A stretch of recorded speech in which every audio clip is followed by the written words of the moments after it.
I want to get started on time because one of our panelists has a hospital situation that she needs to deal with, so we want to involve her first. I want to thank all of you for coming and welcome you here. We got out the word finally that we're here at the community center rather than the branch because we thought we'd have enough of a crowd to justify it.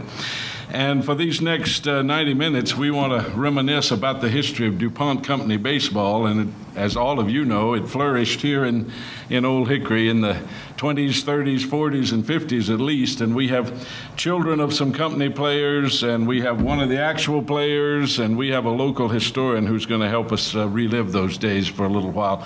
I'm Ronnie Pugh. I'm no relation to Lakewood's former mayor, who has the same name, but since 2009, I've managed the Old Hickory Branch a few blocks away, and I don't think there's any branch in our system of 20 libraries that is more closely linked to its community than Old Hickory. It was built by DuPont in 1937, and there was a library before that, although they didn't have the permanent home before then.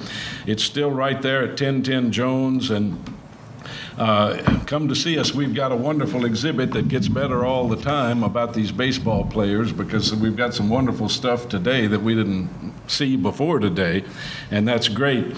My partner to my immediate right in pulling all this together is Dallas Hanbury. He's a PhD candidate at MTSU's public history program. He's serving a residency this year in the Nashville room at the downtown library, and I met him at an all-staff day last fall. And he visited Old Hickory right after that.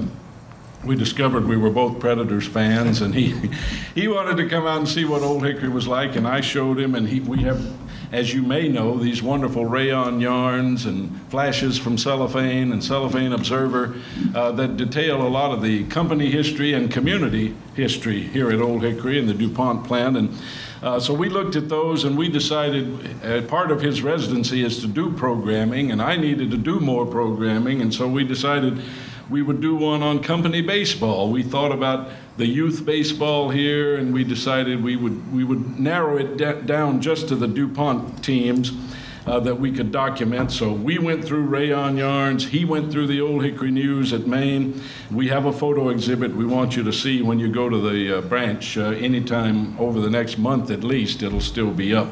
And it's getting, like I say, better all the time. Special thanks to a gentleman who could not be here today, Jerry Barnes. You may all know Jerry. He's a local archivist and photo collector, and we couldn't have put together the exhibit you'll see without Jerry's help. He had a death in his family and could not be here today. Another Jerry we had hoped to have was Jerry Bell, son of Blackie Bell, and Jerry, a former major leaguer. I think health issues and his own coaching duties precluded his being here. Besides the panelists I'm about to introduce, we're glad to have Steve Smart here, who's a grandson of Pop Smart. If Pop managed the team from the mid-20s to the end of the 30s, and I met his brother Don, who's a classmate of Miss Dorothy's, just about a week or so ago, and we're glad to have Steve here today. That's Mr. Jimmy Maxwell's daughter here, Cindy Johnson, and her husband. We're delighted to have them in. My son John there, so this is all in the family today. Dorothy Ballinger was the children's specialist at the Old Hickory Library for over 35 years. And she just retired in 2013, and I asked her if she could come, and I'm delighted she did. She knows everybody here, and everybody in the community, I think. And Dave, we're glad to have you here, too. Dave's a library regular. Let me introduce the panelists. I'll start on the far right with our Old Hickory historian, Mr. Paul Hall. He was he's a native of this area, and he grew up around these baseball games. He remembers all the players we're going to be talking about, and talking to one of them. He was a longtime DuPont employee. He's one of the top historians of the DuPont Company and the Old Hickory community, and I'll probably start with Paul in just a minute, but I want to introduce the other panelists. That's Miss Sandra Cartwright Eddins, as most of you probably know. She furnished just about all the original people contacts. Dorothy said, call Sandra. I called Sandra, she called everybody else, and led me to most of the other people you see up here today. She is daughter of the late Dick Cartwright, Dick was one of the company players, 30s, 40s, 50s, and she still lives right here in Old Hickory, and she takes my lunch payment every month for the Old Hickory Chamber of Commerce luncheons. Next to her, coming this way, is Mrs. Ellen Witherspoon Hinson. She lives in Hermitage now. She's a local native. Her dad was a longtime catcher of the team, Clyde Spoony Witherspoon. And we're going to ask her about that name here in just a minute, because there's a little variation on that. And next to her, we're so delighted to have one of the former players, Mr. Jimmy Maxwell. Thank you. I played from 1946 through 1955. 10 years. Right after the war in which you served. Right after the war, I was in service for 4 years during World War II and came back. They were waiting for me. Let's get started playing baseball. Well, they didn't have baseball during the war. Everybody was gone. No, you told me though that just before you went in the service, you had professional ambitions. Well, I did. I signed. I was right out of when I went out of high school. I signed with the team from the Boston Red Sox, Class C League, which was Bluefield, West Virginia. Bluefield. Yeah, and that's that summer I spent up there and came home in October, went straight into service, and stayed until 1946. 4 years, three years of that was in the islands of the South Pacific. Wow. And we're going to talk about your 10 years with the team in just a minute. I want to bring in Miss Sandra. Her husband is ill. She's going to have to leave us here pretty soon. I really appreciate her coming. I appreciate all she did in talking to other people and getting folks to come to our program today. Miss Sandra, you're the daughter of Dick Cartwright. Besides your dad, you had an uncle on the company team, so talk about them. Well, my uncle was Ray Cartwright, and Daddy Dick and Ray are both in the Old Timers Hall of Fame, and they played ball all their lives from childhood, and as teenagers, they even went to the prison and played the prisoners. And they always said that they did that to keep the prisoners happy, but they went because they liked to eat. And that during that time, it was hard times to get something to eat, and they fed them good. They could eat with the prisoners. They could eat with the prisoners, wow. And they did that. Your dad worked for the Fleming Transfer Company a while, didn't he? Well, he played ball for Fleming Transfer, and they beat them in the city championship, beat DuPont, and that's the reason DuPont asked him to come to work for them so he could play for DuPont. But I understand they did that a lot back then. I think Blackie was another one of those, and different ones came. They got a job, and Daddy worked 32 years, and my mother 40 for DuPont. So we did pretty good getting him playing ball. But your uncle, who played ball, did not work for DuPont. No, but he played ball for them. Right. He played ball. And he went on to become a leader with the youth teams and all.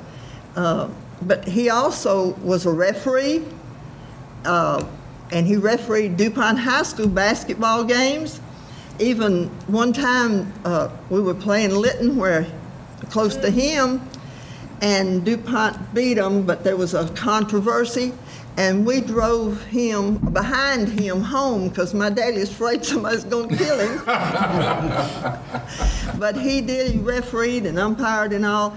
And not only is he in the Old Timers Baseball Hall of Fame as a baseball player, he's also as an official.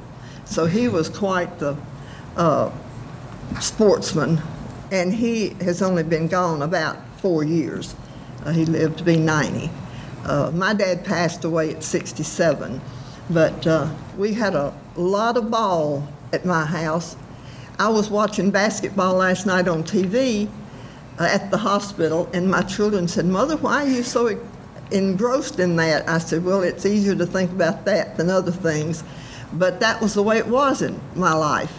We did all kinds of sports, my brother played football, and Dad bowled and played basketball for DuPont. Remember when the gym was right here, and they played great basketball. They even played some professional teams come in to play against them. Boston Celtics stopped here several times and played on the way back north.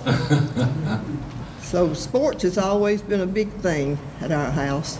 Is Ray, that's the one you talking about, your uncle? Yeah. Ray, yeah, I knew Ray. Yeah. Played with him. Yep, sure did. Paul, tell us a little bit about how the community got started and what the start of the baseball was as far as you know it. Well, it goes all the way back to 1918 when they built the powder plant here. The government hired DuPont to run and manage it and proceed that way. And part of DuPont's philosophy was if you can keep the employees active in the community and give them some activities they can do when they're not working, they'd be happier when they were working. That perpetuated on into when they came back after World War I. They shut the plant down and moved everything out of here. Just a few houses were really is that the right word? Habitable? Habitable. That's close anyway. I'm not an English major. The company wanted a Thursday night ball game every Thursday night during the season for the reason for the employees to have some place to go on some Thursday. Place to go. And in turn, then we would go out of town on Saturdays, either up in southern Kentucky or northern Alabama, to repay them for coming. And your team was in the City League. The Nashville City League, right. Which played against other company teams. Right. Right. Now, you was talking about Hall of Fame. I have a list of any DuPont player that was voted into the Hall of Fame. Not how far you can go. The amazing part of it, you go back and look at Jimmy Maxwell, Spoony, all the rest of them, Walter Stevens, Blackie Bell, that era, they had the ability to play pro ball. All of them did. And probably could have. But during the times that Jimmy's talking about, jobs were hard to come by. And you had family, and you had to support your family, and DuPont was steady as a rock. If you worked at DuPont, you were going to have a living. Right. Your family was going to be taken care of. So they chose not to go. It wasn't that they couldn't or didn't have the ability. Man, there was ball players in the major leagues that couldn't play for DuPont. Nashville Vols, if y'all recall, they're coming back in the same location they were back in the earlier days. They didn't want to play Old Hickory. They didn't want to play DuPont. They didn't want to get beat. That was the big thing. They wanted to buy DuPont's field because it was better than anything they played on. The field or the grandstand? The field, grandstand, the whole thing. They wanted the whole park. Let me throw in another one on that then. I played from 1946 to 1955. In that 10 years, we won 9 of the 10 championships. So that kind of tells you what kind of team. The funniest thing I can remember about playing, when they had a game with somebody, and I forgot who it was. Blackie Bell was pitching. We went to Shelby Park. Half of Old Hickory was there, and I was a little tired. Right. And I got behind the backstop, and Spoony was catching. And one of the players from the other team comes up and fixing to go to bat. The guy in front of him he woofed him with 3 pitches. Yeah. He said, "What's he got on it?" Old Spoony looked at it. He said, 2 fingers and a thumb, but he's throwing the hell out of it. Let's bring you in, Miss Hinson. Let's talk a little about Spoony and tell us about that last name and how it kind of, sometimes it's Weatherspoon and sometimes it's Witherspoon. Well, my grandmother's name was Witherspoon, W-E-A, and my grandfather's name was W-I. So my daddy chose to do the W-E-A. So I didn't know anything about it until I tried to when I got married, they said that it was illegal because I was using the W-E. It was supposed to be W-I. And how they found that, I don't know. But I've always been known as Little Spoony. I still see people nowadays that says Little Spoony. And then my son, my son, Gary looks just like my daddy and even acts like him. Yeah, that's right. I want to ask what was that like, but I don't know if you want to tell us or not. My daddy was a card. He was a card. Yes, he was a card. That's for sure. You mentioned when you talk baseball, about Spoony, his name comes up. The thing that comes to your mind right off the bat is Yogi Right. Berra. Yeah. If you remember Yogi, you got Spoony over here and you just put them both together. That's what you had when you had Spoony in playing ball or talking to him about ball. But let me tell you something else. When the ball game started, the fun ended. Yeah. It's all, you know. Serious. We're gonna win. Yeah. That's the way Old And- Hickory's always been. Pardon? It went from there to the schools, and that's the way it always was. Right. And everybody came out for the games, the whole Right. community. That was Right. what was so Yeah. wonderful. Right. Miss Sandra, your dad was a Nashville Ball at one time? In 1932, they had a camp, and he went to try out for the camp and to do, and of all the boys that went, there were 3 that were offered contracts to be a Nashville Ball. And Daddy played with them for a little while, but like he was talking about the times, Daddy could make more money not being in sports. And so he continued to play ball.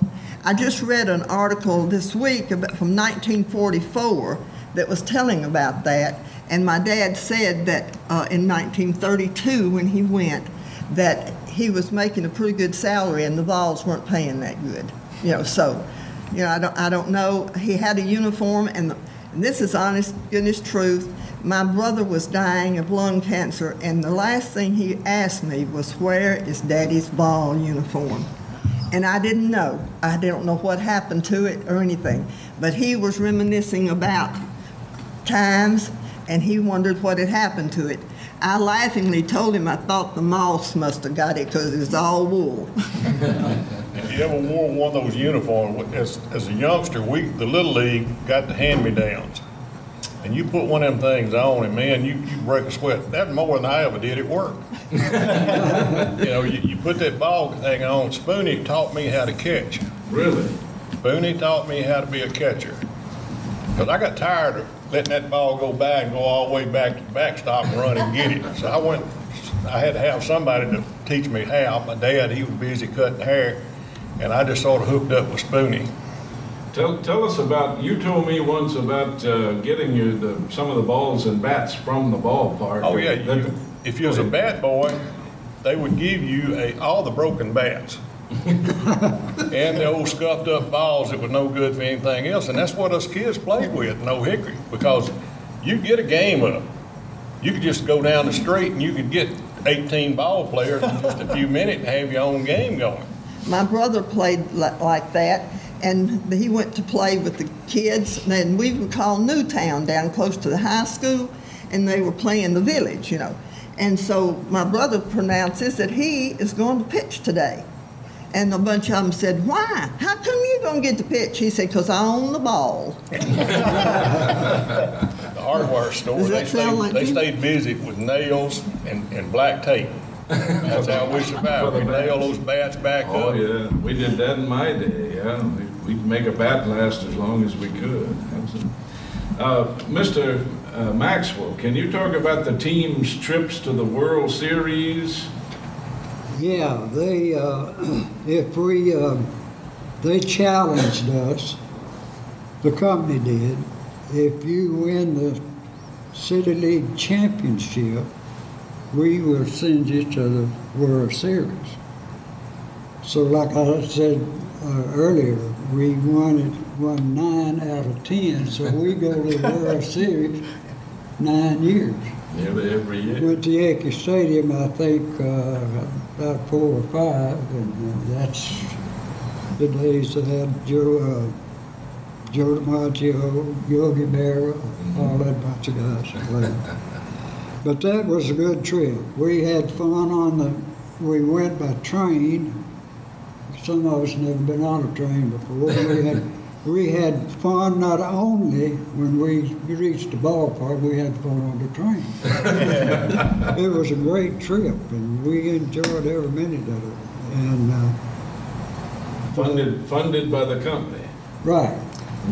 Well, the community did some help with that too, didn't they? Because they had a fundraiser. Yeah. And they Oh sent yeah, they had a the fundraiser, team. but They sent the whole team for a Sent the whole small team. amount of money. The whole team that Right. went for Right. less than $2,000, people, to New York. right. They had I've got a ticket where they had something, the admission was 25 cents, and it was to help fund the. Now, they didn't always charge for the DuPont games. No, But sometimes they would. Yeah, they had a If they wanted to spaghetti raise- supper. They had a fee for sitting in the stands, I think, didn't they? Oh, all of them? I think so. Okay. I'm not sure about that, but I thought they did. Of course, I was out on the field. They didn't charge you. Tell us about your work for DuPont, Mr. My work? The company work you did, other than playing ball. Well, I was works engineering supervisor for several years, and when I came back from service, they contacted me and told me that they hadn't had a baseball team during the war, and they was getting ready to start it up, and we've been waiting for you. I'm sure they told everybody that, but anyway, that's where it all started, right after the war. How many years did you work for DuPont? I worked for DuPont for about 38 years. 30. A lot longer than you played ball. Right, I played ball. What about you, Mr. Hall? I know you worked for DuPont too. Yeah, I was employed there 38 years. I worked Okay. 2 days. I told you that. I never considered that work. I came after Jimmy. I remember Jimmy when he was a supervisor up in Dacron. Yeah. That area up there. I was down at DMT. My whole career just about started out on construction, and they needed a catcher. They started a fast pitch softball team. They needed a catcher. So I went and offered my services, and I got hired, because the only thing DuPont was hiring at that time were sons, daughters, son-in-law, daughter-in-law. Really? Now, I didn't have any relatives down there, but I was a hell of a catcher. Simply because everything that Spoony and Roger Fuquay taught me, I remembered. I played ball all my life. And we went from fast pitch softball to slow pitch softball. Went in the state just about every year. And then I started playing over in town with a Nashville team in an open league. Softball. Softball, because there's more competition. And in those years, they had stopped the baseball. Yeah, no baseball. No longer had a company baseball. Yeah, the fast pitch came after baseball, and it faded out because a pitcher for fast pitch is hard to come by, a good one. And DuPont, we had some awful good softball teams in the plant league, and we just picked the best players out of the whole thing and went to slow pitch. But a lot of the guys that I played and worked with at DuPont came up through the system, Little League, Babe Ruth League. That way, I went and played with Smith-Doe some, and over in town, we travel team. Then I went travel team with a softball team. Well, during the war, my daddy was sent by DuPont to Clinton, Iowa to play ball for them when they didn't have, Yeah, you remember? I've heard about that. I was in the war. Yeah, but Daddy went up to Clinton. Clinton, Iowa, wasn't it? That's right. Right. And the one thing is, during that time, chewing gum was hard to find, they say. And Daddy sent us a box of Wrigley Spearmint chewing gum. I never will forget it. We were thrilled to death to get chewing gum to show the kids in the neighborhood, look what Daddy Dick sent. At that time, everybody called my daddy, Daddy Dick. Yeah, right, I remember that. Yeah, sure did. Miss Hinson, you talk about gifts. You remember some things your dad brought home from games on the road as a gift to you? I collected little dolls, and he always bring me a doll back. So, Now, the games here locally, anybody can jump in on this. Mr. Maxwell, you played here at Old Hickory. Sometimes you play at Centennial Park. Centennial Park and Shelby Park, that was the City League games. And on Saturdays, we would usually travel out of town to repay the team that came here on Thursday night. And so we played 4 games a week. And that's for 10 years. For 10 years. Now even longer. I don't know how long they did that, because I used to go down there when my dad used to carry me down there in the early 30s. And I think that the earliest they had baseball in Old Hickory was somewhere around 29. 20s, yeah. Isn't that right, Mr. Hall? Yeah, in 1918 they had a ball team here, but okay. then after the war ended November 11, 1918, everything went to heck in handbags. Then in 1923, when DuPont bought the property from the government and came back and started the plant, part of construction on the plant, and so I don't know when the first ball team was. I'd have to go look in my records. But shortly after that, they still had that ideal up here, to have a happy worker. He's got to be happy all the time, not just when he's working. Right. And to do that, you have entertainment. They had a movie theater that was across the street over here. It was as good as anything in the country. It wasn't anything you wanted to do in Old Hickory. It was here except a major hospital. If you had major surgery, you had to go somewhere else. Other than that, they could birth you. Dr. Johnson brought half the people in Old Hickory in this world. And then they got ready to put you to the ground. Philip Robinson could do that. So Old Hickory had anything you wanted. There's a wonderful story, and all you Old Hickory natives know it, but it's interesting to me if you would tell Mr. Hall the story of how the company kept law and order here. Oh, that was very simple. You didn't live in Old Hickory unless you worked at the plant or you provided essential services, such as my dad being a barber. We could live in Old Hickory, but we had to rent. We couldn't own. That was up to 1950 when they sold out, and they sold to the employees. That's what. But the way they had kept things in order, they had their own police force, their own judges, their own. Well, you didn't need a jury because the judge made all the decisions. If I got in trouble and my dad worked at the plant, whatever you'd be doing, speeding, cussing in front of the ladies, something like that, and that didn't go on back in my days. Not much. No. They'd grab you up, take you to the plant, and bring your parents out and say, "This is your first warning." And then when you got home, they gave you a second one. They give you a warming, not a warning. And the second time, they would tell you was going to have to move out of the village. After 2. After 2. Third time, you didn't have a job. You were gone. And they did not tolerate no in-betweens. It was cut and dry. Mr. Maxwell, you wanted to say The company didn't want you to say anything to an umpire.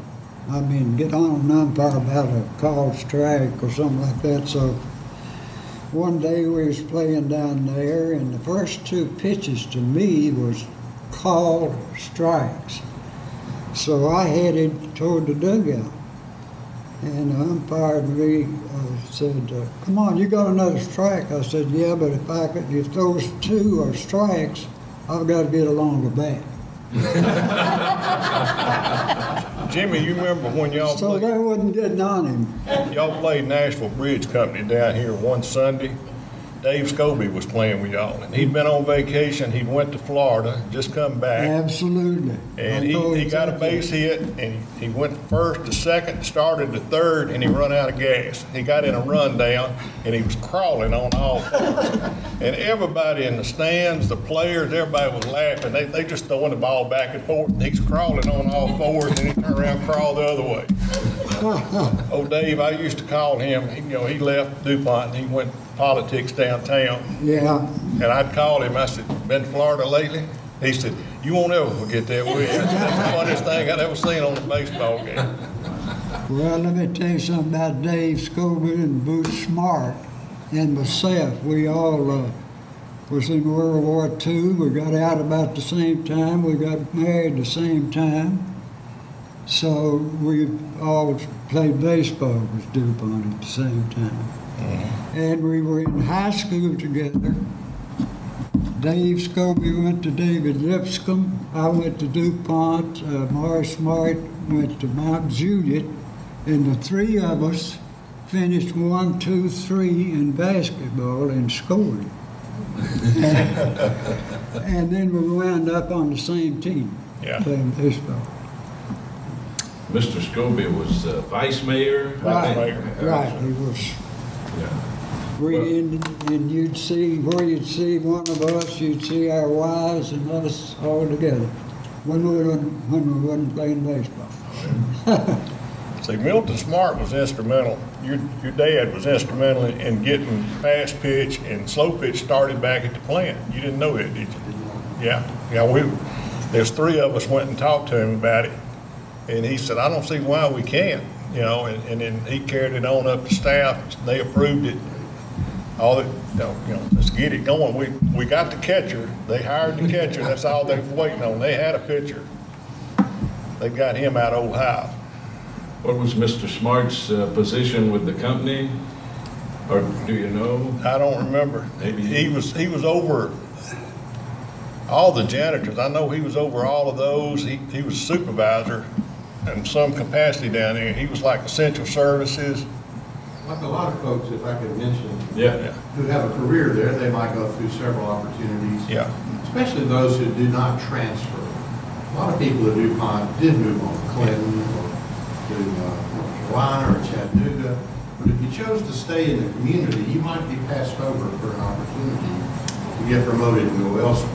Yeah, if you refused to go, you were pretty well locked You were up. often pretty well stuck here. Yeah. But still, there might be opportunities. And all that to say, at various times, he ended up in supervisory roles, and it might have been facilities.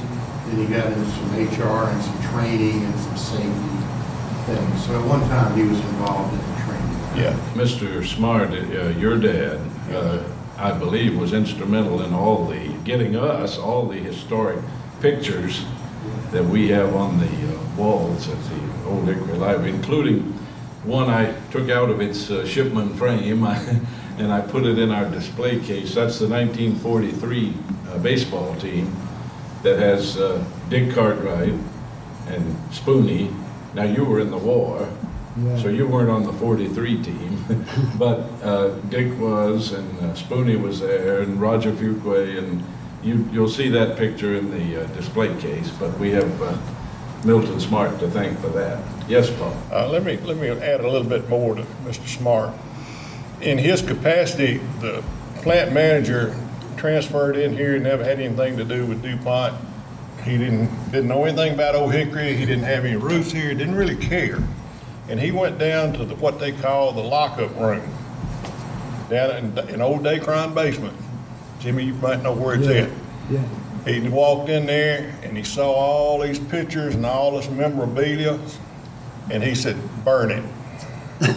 Oh my. He said, burn it. If it hadn't been for Milton Smart, they ain't no telling how many 55-gallon barrels of stuff that he carried out of there.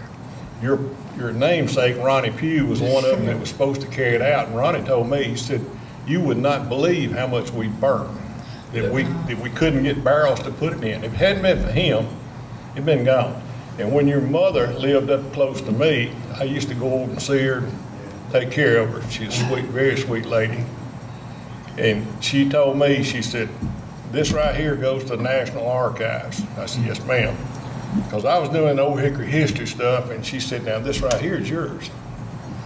But she gave me a lot of the stuff that I've got right now. And I wouldn't have it if it hadn't been for your dad.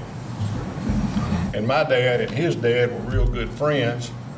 And they ain't no telling how many times my dad cleaned the barn out up there and just so he could raise tomatoes and everything in his backyard. But that's the way Old Hickory people were. You didn't know a stranger, and you always was there to help.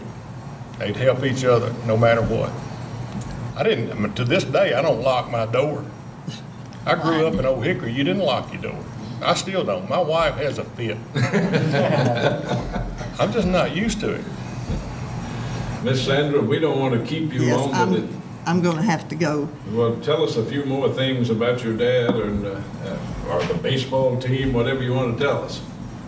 Well, Jimmy was talking about not having the teams during the war. Daddy played in '44 for a company called Burke, and they won a championship or something. Paper company. And I just read this recently and said that they won because of Dick Cartwright, and it said he was a consistent 300 hitter. And I asked somebody, I said, is that good? Yeah, it is. So, but like I said, my husband's in the hospital, and I do need to go. My grandson's here to get Oh, taken. we thank you for coming. I Miss just, Sandra. I appreciate y'all coming. I appreciate being able to call everybody. We couldn't have had this event without Miss Sandra. And what we're trying to do is, in our own way, preserve a little slice of this history that Paul is talking about.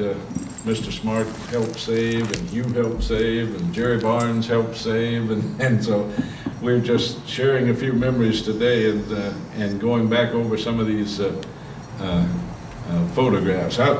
Who is this handsome guy? Yeah, that's it. I think I know that. About what year Yeah, was he that? was a left-hand hitter. Left-hand hitter. That's him. That's Mr. Maxwell. What was your best average, Mr. Maxwell? Do you remember? No, it pretty much stayed into over 300. Over 300. I think it's on here. So I've got a lot of the old clippings in here. I couldn't bear to throw them away. My house burnt, and my mother had, all my kids played ball. I just hate that my daddy didn't get to see them. But she had give, after Daddy passed away, a suitcase full of all his clippings. And my house burnt, and this suitcase was in the boys' room, and it's smoke damaged and everything.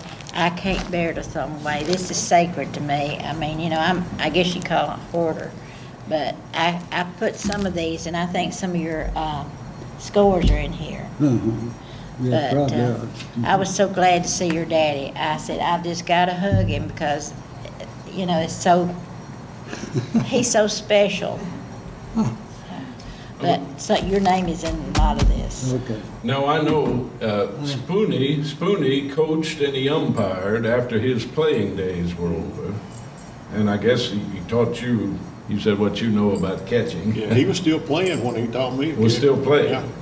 I see he was managing the DuPont team as late as 1956, and I don't think they had a baseball team very long after that. But Mr. Maxwell, did you coach? Did you umpire after your playing days or not? No, I didn't. You just You need to hung it look up. at those books. I've got some Yeah, in here.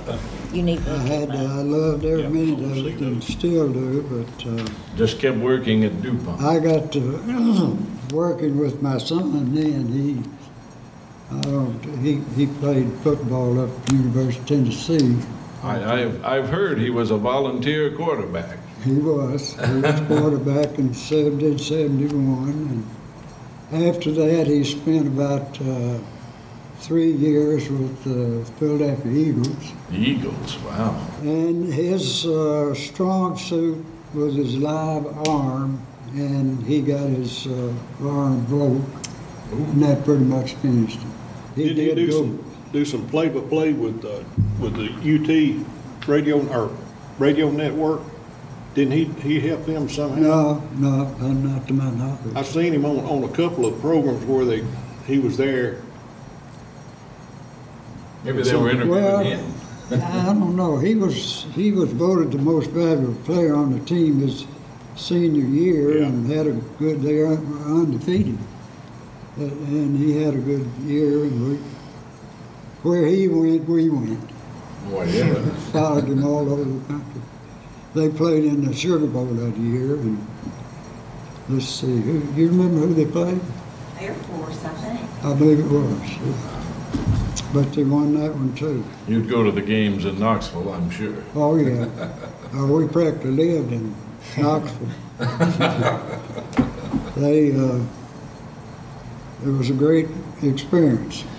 You told me on the phone how it came about that you switched positions on the team, the baseball team. Didn't you go from outfield to shortstop, or do I have that backwards? When I first started playing with DuPont, I played in the outfield, and we, let's see, Boots played center field. I played right field, and I was trying to think who the other one, Gordon Pugh. Gordon Pugh. Played right field. And we, let's see, first base was a football coach at Isaac Clinton High School. Big old guy, can't think of his name offhand. Dave Scobie at second base, a boy named Cotton Clark at shortstop, a boy named Tom Benise at third base. The following year, the shortstop, we lost our shortstop. So Raj Fuqua was practicing down there one day. He tried himself coming back. That didn't work. Tried a couple other guys. So we were out having batting practice, and there's 2 or 3 of us out in the outfield chasing flies and all that kind of stuff. So here comes old Raj. I knew what he was going to do. He said, Jim, he says, I'm going to have to ask you to do something. I said, all right, shoot. He said, everybody else we've tried at shortstop. He said, you can play infield because you did in high school. I want to ask you to take over at shortstop. I said, Raj, I tell you what I'll do. I'll be at shortstop tomorrow. That's the only way you can win. You got to everybody. Help everybody else. You do what you Team player. Team players, that's what it was. We had a boy named Cotton Clark at shortstop, and he was one of the best amateur shortstops that I've ever been around. And such a nice guy. That's what we had. We had nice guys who wanted to win, and everybody pitched in and did their part. Talk about Mr. Fuqua as manager. How was that his strength, or did he miss his own playing days, or what? Well, he had reached around 40 years old, and he wasn't playing then. No. Their shortstop, boy named Cotton Clark, had to leave the town, so Okay. he no longer lived where he could. You said Roger tried to come back and He tried to. couldn't do it. Okay. He was an infielder when he played, and one of the better ones. One of the good ones. In the 30s, he was he was a star under Pop Smart. Yeah, Pop Smart, tell you, he was one of the best players that ever played there, I thought. Paul, I want to hear something about Blackie Bell or Jerry Bell or either one of them. I watched them both play and watched Jerry grow up. He was a little bit behind me, and Blackie would be at every ball game. For Jerry. For Jerry. And he'd go over and tell me, you're doing this or you're doing that wrong. And Jerry would say, well, I struck him out. He said, yeah, but you used too many pitches. Blackie, he could throw a baseball and make it drop off the table. They called it a drop back in those days. And they got all new names for baseball pitches today. But back in my day, one that went straight down like that was a drop. And boy, he could throw it. He could throw a curveball that wrapped around the telephone pole and come back at you. But Blackie was a super. He had the best control of any pitcher I ever played with. He could, like I said, he could have been playing in the majors had he not had a family and his son Jerry did. Yeah, and Jerry went on and played with the Milwaukee Brewers. They drafted him, and he stayed up there, and then he played with me some in softball after he got out of baseball. Jerry did. Yeah, Jerry did. Was Blackie still living when Jerry was in the major leagues? Yes, yes. I worked with Blackie at DMT, and that always gave me something to communicate with. Roger and Spoony, Roger Fuqua and Spoony was a central shop, maintenance shop. And we'd go up there and we'd sit down and start talking. I wish I could remember all the things that they told me about baseball, because they knew it. there was a story, and I don't know how much truth there was to it, but Roger and Spoony came from Kentucky, didn't he? Did it, Jim? You remember? Yeah, Roger did, and yeah, Blackie did too, I believe. Yeah, I know Roger did. They were playing with somebody up there. Daddy played for the Patton Cats. Now, your dad was from Laos, wasn't he? Yeah, he played Laos for the team. Patton Cats. Patton Cats, right. Yeah. Every time we'd go down to Centerville, he'd say, I played ball there. And we'd have to take the $2 tour, you know. That's in Centerville, you said? Centerville, Yeah. Laos, it's right outside of And what was the Centerville. team name? Patton Cats. Patton Cats. There's still a Patton's Market down there Yeah, right now. yeah. I just came back the other day. Yeah, I got a farm right outside of Centerville. really, Yeah. yeah. And what did you say? You said Roger and Spoony worked in one department. Right. And you would go down there and get baseball stories. I'd go down there and we'd talk baseball. It's just, you know, you got people that you got things in common with, and you sort of seem to gather with them rather than talk to somebody, you know, that, oh, they're a computer expert. Well, I don't even own a computer. Don't want one, ain't gonna get one. I'm not gonna fool around with some geek. I wanna know somebody like Jimmy Spoony, Roger Fuqua, Walter Stevens, Blackie Bell that played ball, that we can talk about something. And I know what they're talking about. What was Blackie's job at the plant? He was an electrician. Electrician. And a darn good one. Now, he's good at anything. All these guys were good, not only playing ball, they were good in their job. Because they were taught to be the best they could possibly be, and they were. Right, that's what it's about, all about. I don't know if I mentioned in the introduction, we thought Dorothy Fuqua Duncan was going to be here today, and she couldn't make it. There's some grandmother commitments came up, and she called me this week to say she couldn't make it, but that was about the time I heard from Cindy here that Jimmy would be here. Well, we'll have to trade one for the other. But she did send her regards, and Roger Fuqua's daughter, Dorothy, I think she called herself Dottie, or Dot, but I just called her Miss Duncan. But anyway, and Roger, her dad, I asked her, was he the only Fuqua that played for the team? And she said, as far as I know, he was, unlike Mr. Cartwright, who had a brother on the team. And was there more than one Bell? That's just father and son? Father and son. Because Jerry is a baby boomer, by the way. Yeah. Jerry was born in 1947, if that tells you. May I say something? Yes, Miss Dunn. Jerry was responsible, in charge of the refurbishment of the park the last time it was Yeah, he was. improved. So, you know, when you grew up in Old Hickory, you really cared. You were taught excellence, you were taught participation in everything, you were taught to care, and you were taught to be a good citizen. So everybody participated, we were more like an extended family, and that just goes to show you that Jerry still cares for the community. And I was really touched by You could not keep a ongoing secret. care. You could not keep a secret in Old Hickory. Forget about that. The old smokestacks, we were down there playing around. I climbed up inside of one of them, all the way to the top. Never been that high in my life. And my dad knew about it before I got to the ground. And eating off a mantle, you don't enjoy that too awful much. But Old Hickory, you know, everybody was out to help everybody else. That's why you never locked your doors. Better than Mayberry. Yes, it was. Better than. And was there, I want y'all to talk about, I bet you could all say something about this, the sense that, and Dallas and I saw this in some letters to the editor. This goes way back to the 30s when Pop Smart was managing that team and they were winning all the City League. There's a little bit of resentment in Nashville against the Old Hickory teams. They got tired of getting beat. Well, I mean, you know, everybody hates the winter. Everybody, you know, you go outside of Kentucky, nobody likes Kentucky. I do. They win in their SEC.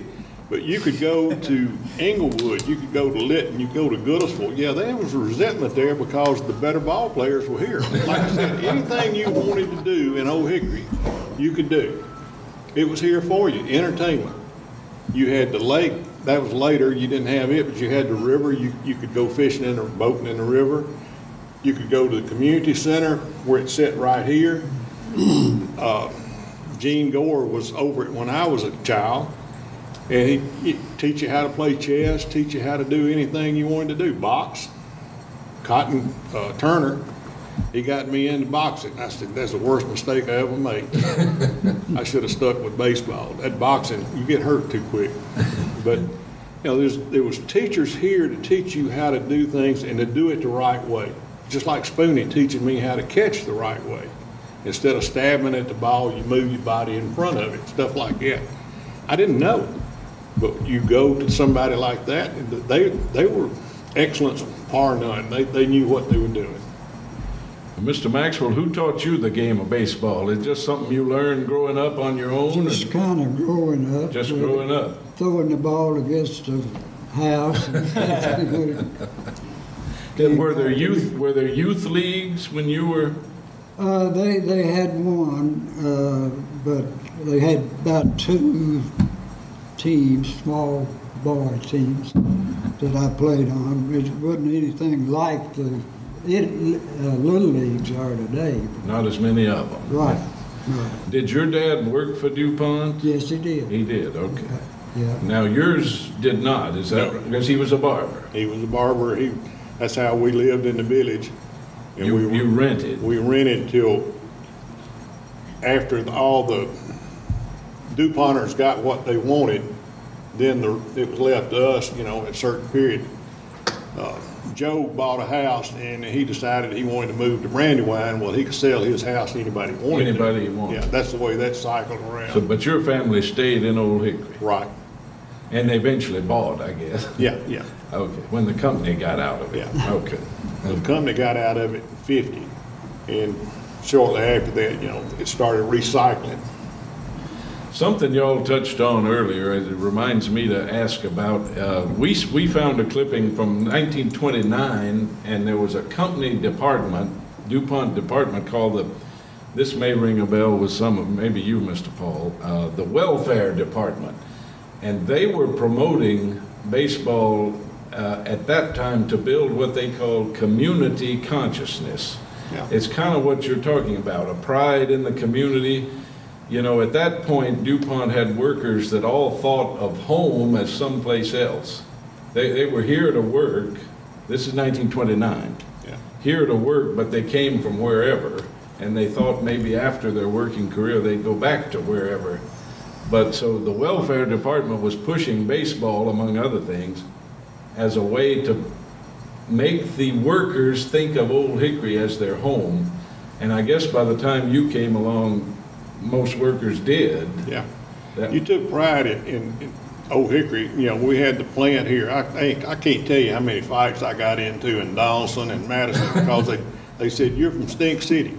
I said, "No, I'm from Old Hickory." And that's what they called it, and that brought a bunch of bloody nose and skint knuckles around because, you know, I had pride in Old Hickory. Still do. Were they, besides this jealousy of the fact that Old Hickory teams generally won, they would use, as I understand it, the letters to the editor and so forth, that the town was sort of stigmatized as a company town by places like Inglewood. And yeah. That, well, you're just a company town.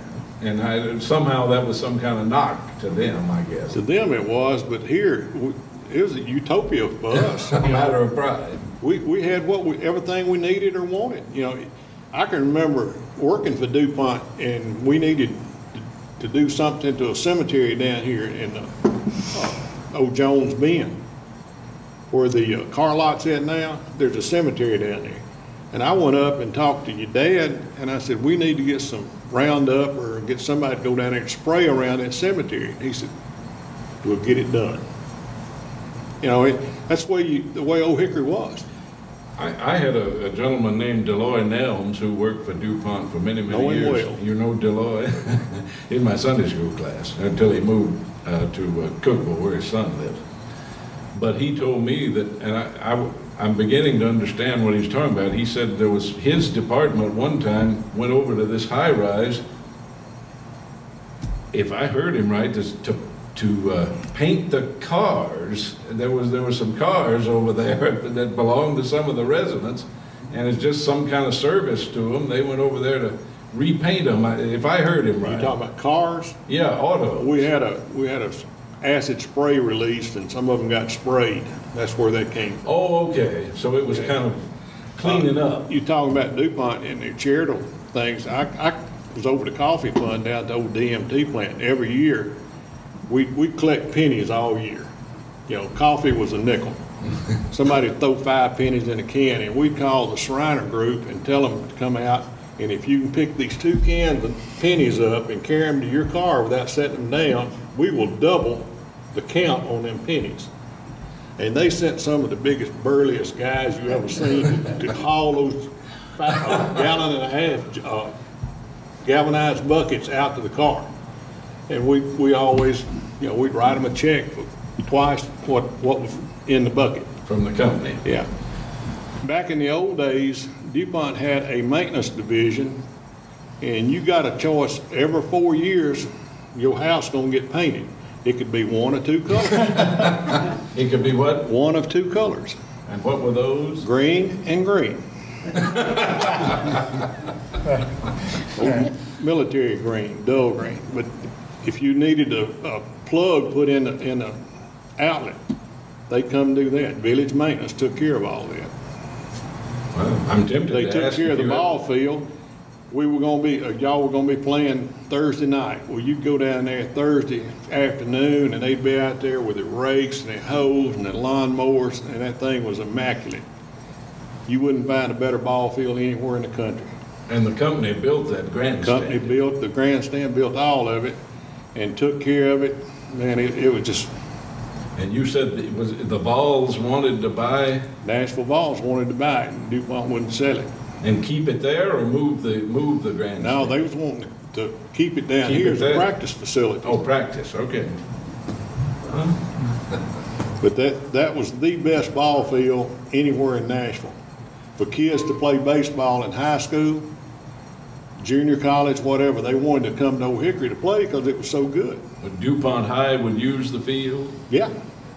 You told me there were some prior locations for the field that Yeah, the DuPont team it started used. out next behind right there where the grammar school's at, the first ball field. Yeah. Then it moved over behind the Baptist church and from there down to Hadley. Yeah, yeah, that's right. But it was already at Hadley when you started playing for the company team, right? Right. It was at Hadley, Right. Hadley Yeah. and Old Well, Hickory. it moved down there about 1932. Oh, that early, okay. Yeah.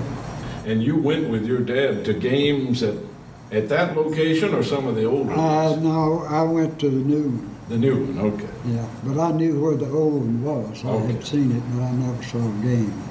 Because we were just there that 1 year, I guess, and then moved out of Old Hickory. How big were the Thursday night crowds?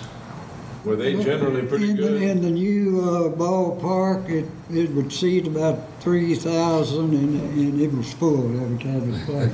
You'd be lined around the side, out in the outfield. Right. And People the standing stadium went room on. from first base to third base, and they filled that thing up every Thursday Every night. home, wow. That was your activity in Old Hickory. Yeah. You didn't have that's- TV and all that to go watch. You went That's watch them play why the baseball. team was organized for the employees to come to see, and they really turned out. While Jimmy and them were playing baseball, DuPont had, and Rayon and Cellophane both had teams, Right. and they was playing softball. Yeah. Each shift had a team. Shifts have a team. Plus maintenance, they had Yeah, I one. was gonna ask y'all talk about the plant. The plant had its own leagues, didn't it? Right. Correct, yeah, that's what I was talking And about. that's baseball and softball. Not baseball, softball only. Softball only for the And plant. basketball. Oh, and And basketball. basketball. Right. I played on the basketball. basketball team. Yeah. And Cause the company had a company team. And I played on the company team in this area right here. Basketball. Basketball. And your mother worked for the company too. I knew your dad did. I got I guess parking wasn't as much of an issue when most of the community walked over there, I guess. Walk around the bicycle, Might have there's you still brought enough this cars around that place that you I could might, turn the I don't lights know. off, you turn all the Turn car on the lights on, and headlights. you still be able to see it. We discovered the date, y'all will remember, I know Jim will, but they put up the lights on that stadium in the spring of 1947. Yeah. So that's your second year. Right. So you played 1 year without lights, Right. and the rest of them you had lights. Yeah, I've got that article, Yeah. that little piece of paper that said. Oh, good. Well, we found it in the Rayon Yarns for April of 47, but on the year you played, they didn't have lights. Would the Thursday game be in the afternoon, or? No, they didn't have it. They didn't have it then? Right. They just started when they put the lights in. Okay, but you did play day games then? Oh, yeah. Would that be on the weekend? Yeah, right. Well, the league games were played on Sunday and Tuesday in the National League. And then we would travel on Saturday, either up to southern Kentucky or northern Alabama, somewhere close by. And then that was it. That's 4 games a week. Back in the 30s, when Bob Smart was manager, the league I discovered that his championship team was in was called the Volunteer League. And that was a city league, but it was called the Volunteer League under the NABA, which is the National Amateur Baseball Association. Now, that may have changed by the time you played, but that was a citywide, and they called it the Volunteer League. But anyway. Yeah, Dallas. Oh, sorry. I thought you wanted to say something. Yeah. Well, we can open it up to questions from the audience, if you all have any, for these players, historians. Your audience, while everybody's here to know what's going on. I was looking at the pictures at the library at the wall quite a while back, and I was astounded that this one little guy without a uniform squatting on the ground. He looked just like my father did back around 1920 before he married my mother. And so I was looking at the picture in the lobby the other day. His name was Bill Walden. Does anybody remember either a bat boy or a guy in a team named Bill Walden? Yeah, that's the name that was on the back of the photo that we had framed. Yeah, his cap kind of over his face. You can't see his eyes. Yeah, he's not in a uniform. He looks just like a little skinny guy, like he might have been a bat boy. Yeah, I think he was. He's T-shirt and no uniform, but everybody else had their uniforms on. Doesn't ring a bell. No, he's not in a uniform. You're right. Probably just a bat boy. Probably. Yeah. And Sandra might remember him because Dick Cartwright was on that team. That's the 43 team. A little too late to be your team. Yeah. I've got a recollection and a question. Go right Does ahead. anybody remember the fellow that sold soft drinks from the back of his car? Does that ring a bell, anybody? They did not have concessions. No. Did not. Did not in those days, not to my knowledge. But there was one fellow in the community that had a Plymouth that had a huge trunk on it. It looked like about 40 acres in the back of his car when they opened that trunk. I remember that, but I And don't he remember who had it was. those aluminum tubs, like, you know. A wash tub, number 10 wash tub. He had about 3 or 4 crammed in there, and he would load them with ice from the ice plant. He had an ice plant. Yep. And he would put bottled soft drinks in there, and he would keep them organized by Pepsi and Coke over here, and Lehigh, and Crush over here, and what have you. And he was a fixture at every game I saw as a youngster. They cost a nickel. Probably. And he would drive up, and he would get in position, he would open that up. In my old age, I'm He already had that twang, he said, cold drinks, cold drinks. And he would sell cold drinks out of the back of his car every time I was there. Anybody else remember that? Wonder if he had to pay a portion of it to DuPont. No. Yeah. Probably not. He might have been a DuPont, but he was a fixture, and that was kind of his little cottage industry. Yeah. I'm glad you brought that up because I didn't know there was not, at that time, concession stand. That's my take on it. Wow. I thought I remembered some concession Later, I think there Later there There was, was right. Oh, I later. came later. The concession Yeah, stand later was on the right field side around, right as you come around the corner. Yeah, That is later, you know, okay. it wasn't always open. You have to have somebody to man it. The grandstand came down in about the late 50s. Is it like that? What's that? When the grandstand came down. I don't know when it came. They sold, when they gave the field to the people of utility Old district. Hickory. Utility district. But Yeah. you still had the grandstand when you finished playing. Oh, yeah. In 1955. Well, I remember it personally at about 57, 58, 59. Yeah. So that It is, wasn't long after. Yeah, it wasn't, it was before 1960. yes, Miss Starr. We also remember the Halloweens. Remember everybody would go out trick-or-treating, and then I just lived 2 blocks from the field, and everybody would be just almost en masse, you know, to get down there because they would have all kinds of booths set up, you know, dumping for apples and pigeons. Remember? Yeah. And everybody would finish their trick-or-treating and go down there and have It was lighted, oh yeah, very well. And it was wonderful. Do you remember the DuPont Fishing Club having their fishing dinner down there every year? Now, that you talking about a crowd, we talking 10, 15,000 people.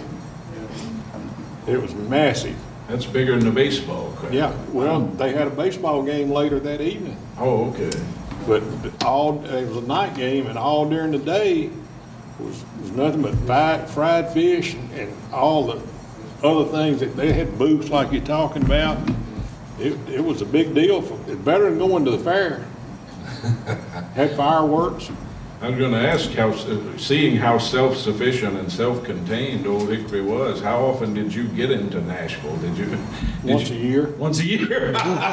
You went to Nashville, and usually it was down to buy you school clothes. Downtown? Go to Harvey's and get to ride the escalator, and that's a big thing. Or you went to Sulphurdale. Yeah. No, we went to Sulphurdale quite a bit. Yeah, well, then Jim had to play at Centennial or Shelby Park. Yeah, or something. well, we used to play the Nashville Vols in the spring before the season opened, before their season opened, before ours opened. I see. And this one particular year, we beat them. The Vols. So that ended the series. that makes Paul's point that you guys were probably better than they were. Well, if y'all have any other questions, yes, Mr. Spoony. I can chime in with another story about the community. I love these stories about how everybody looked out for everybody and nobody got out of line. Well, I wish Sandra Cartwright was still here. I must have been about 9, maybe 10 years old. And I decided I was old enough to start smoking cigarettes. So I stole a pack of my daddy's cigarettes and went around behind a bush in my house so my mother couldn't see me. So I decided I was going to go there and figure out how to light this thing up. Well, it wasn't 10 minutes before she came out there and grabbed me by the ear and pulled me back to the house. Well, I found out behind that bush I was in plain view of the Cartwright's house. And her mother, Doc Cartwright, had called my mother and said, "Your boy Steve's out here with some cigarettes, you better come get him." And that was the end of that. That happened all the time. I was walking home from school one day, and when I got home, my mother said, "Okay, what have you done?"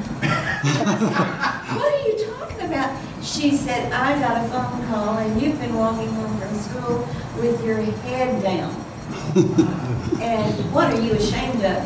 I said, "Nothing." And she said, "Well, why did you have your head down?" I said, "I was not breaking your back." You know, step on break your mother's back. I was just bored not stepping on the grass.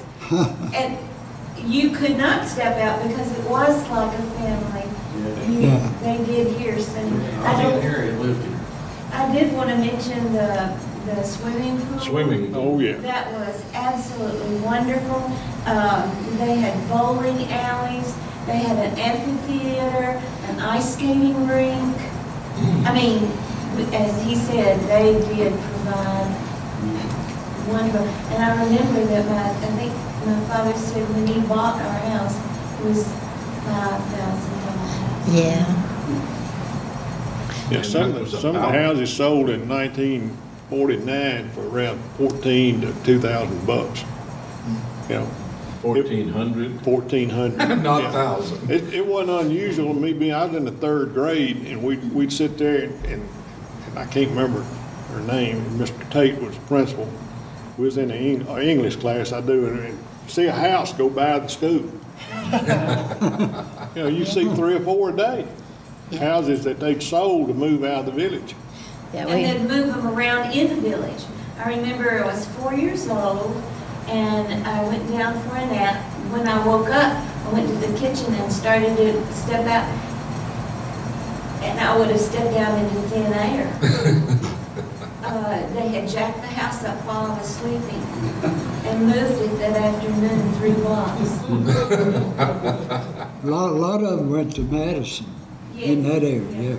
I can remember 1950 when the convoys came through Old Hickory, Yeah. military convoys. Yeah. And I somewhere at my house or my dad's old house, there's some of those rations still in the can. You know, that's the soldiers, they just throw it out to. We'd run out there, playground.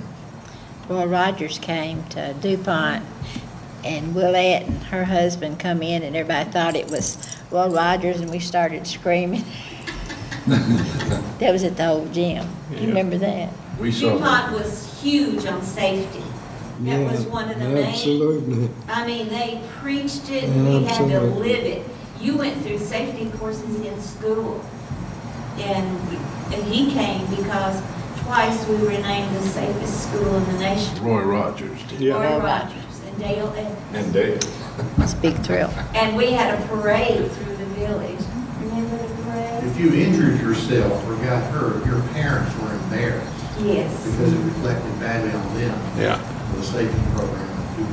And ever so often they got safety prizes. If no one had Got a hurt. injury, then everybody got a catalog, and you got to choose what you would like because everybody participated and had no injuries. I've still got most of mine. I put them in a box. Well, hang on to them. I've got boo-koodles of historical stuff. And my wife says, what are you going to do with that when you're gone? You know, she went to school at somewhere down in Mississippi. It don't mean a whole lot to her. You look like y'all going to be having maybe a yard sale. Come pick it up, move it. Somebody is, because I've took all the pictures that I have, and I've carried them, and Jerry has copied all of those. Well, and we got, your brother brought us a wonderful CD of pictures of the ball teams and clippings.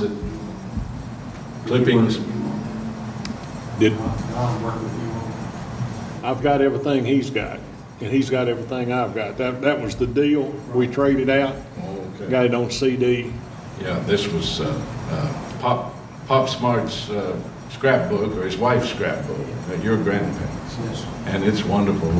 That's where I got the editorial comment about Old Hickory, and there was a clipping at least as early as 1933. The DuPont teams, when they won the Industrial League, were going to the World Series, because there was one clip, didn't have a date on it, but I could tell by the two teams that played, the New York Giants and Washington Senators, that the World Series they went to was 1933. So at least that early, the DuPont teams were traveling to the. Did you go? You went as late as the 50s. Yeah, I went 50, let's see, I went 46 through 54. 54. Yeah, Daddy went, Ronnie, you mentioned a while ago about Yeah, you other did, people having animosity toward Old Hickory. I think it's more jealousy than 47, anything. 49, 50, and 51. I split. Oh, Yeah, I could Don't I get, remember crying if we ever lost to them. It was awful. Well, Mr. Maxwell, when y'all went to the World Series, you would pick one of the two cities and just go there? Right. You didn't go to the other city? No. You picked one, like you went to New York or Brooklyn? We went 1946 for St. Louis and the Boston Red Sox in St. Louis. In St. Louis. So we go to St. Louis, and then after that, after the first two games, we come home. The 33 trip, they went to Washington, D.C. They didn't go to New York. They saw the two games in Washington, D.C., which happened to be the last two of that series, but anyway. I think they remember my grandfather talking about going to one city, and history would show, were both teams in Chicago? Was it the Sox and the Cubs, or the Dodgers and the Yankees? Oh, there was a lot of that. I don't know if he went to a game and they just stayed on the rental car and would go to whichever field the game was. Yeah. And I don't know the details. Well, there were a lot of all New York World Series, with the Dodgers, Yankees, and so Giants, Yankees. That happened a lot, but We saw you heard about the hit that heard around the world? the shot heard around the world. I saw that. We were there. Then there was a guy with the Giants and Brooklyn Dodgers had tied for the national championship. Mm-hmm. So they had a game playoff. Yep. And this guy hit the home run. Bobby Thompson. 1951. Yeah, we were out in center field and right in line with the plate. And the first pitch to him looked from there like it was right down the middle and knee high. And I said, why in the world would a guy take a pitch like that? The next pitch in the playing place, he hit it a mile. And I have never, of all the sports that I've been around and participated in and things like that, I have never seen anything happen like those people did in the stand. Everyone, they ask you not to come on the playing field. Yes. But everybody in that stadium, I think, but our ball club went out on the field. And I bet we stayed there for a couple hours after an inning and they were still out there. I have never seen people so excited about it, and they had a lot to be excited about. That's a great story. We've got someone who attended the shot heard around the world. Because Thompson, I'll never forget that one. That was Bobby Thompson, and even the pitcher who threw it, Ralph Branca. Right. They were famous the rest of their lives for that one play, which decided a penalty. But I saw a lot of them. Ted Williams is the best hitter that I've ever seen. I can believe that. And I don't believe there's ever been another better one. And he's the only guy, he's the last guy to hit 400. 1941. Right. Well, Joe DiMaggio was the best all-around player I've ever seen. Now, Ted Williams played left field. If you hit him a fly ball out there, he likely could hit him in the top of his head. But all he thought about was hitting, and he could do it. But Joe could do it all. Yeah, the same year Ted hit 406 was 1941. Was the year DiMaggio hit in 56 straight games. Right, exactly. A couple of pretty good players. Yeah, absolutely. Well, let's thank the panelists for their time today. I know I've really enjoyed it. I've learned a lot. I thank all of y'all for coming. I thank y'all for bringing Mr. Maxwell and Amanda for doing the sound and pictures back there. And we'll have to do something like this again soon. We appreciate your support and all this wonderful history that y'all have shared. So thank you very much. I've had a lot of fun myself.